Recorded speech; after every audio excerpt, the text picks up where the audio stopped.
এই যে আপনারা দেখতে পাচ্ছেন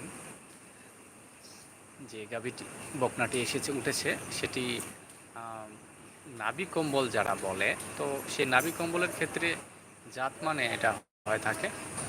আপনারা এটি দেখে থাকবেন, জাত মানে সম্পূর্ণ জাত মানে।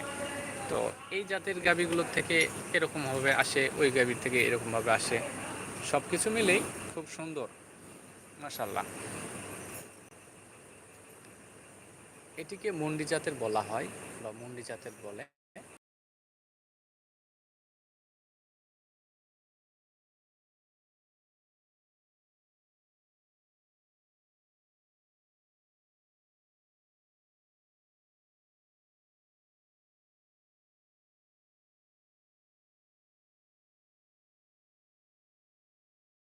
একটি এরকম ধরনের, তবে এটির নাভি আছে, ওটার নাভি নাই, এটুকুই পার্থক্য।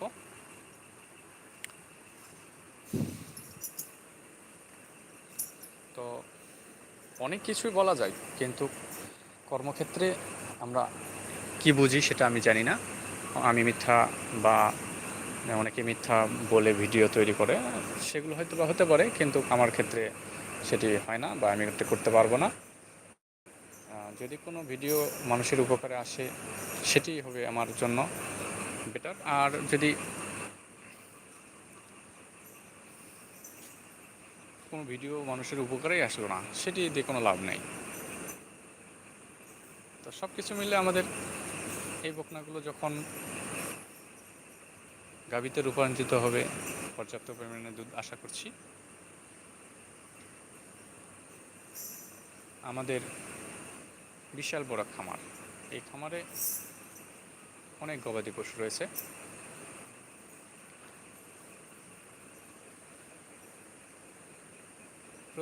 প্রতিটি গরু থেকে আমরা পর্যাপ্ত পরিমাণে দুধ পাই এবং আমাদের পরিশ্রম করতে হয়। তো সব কিছু কাজেরই একটা পরিশ্রমের ব্যাপার থাকে।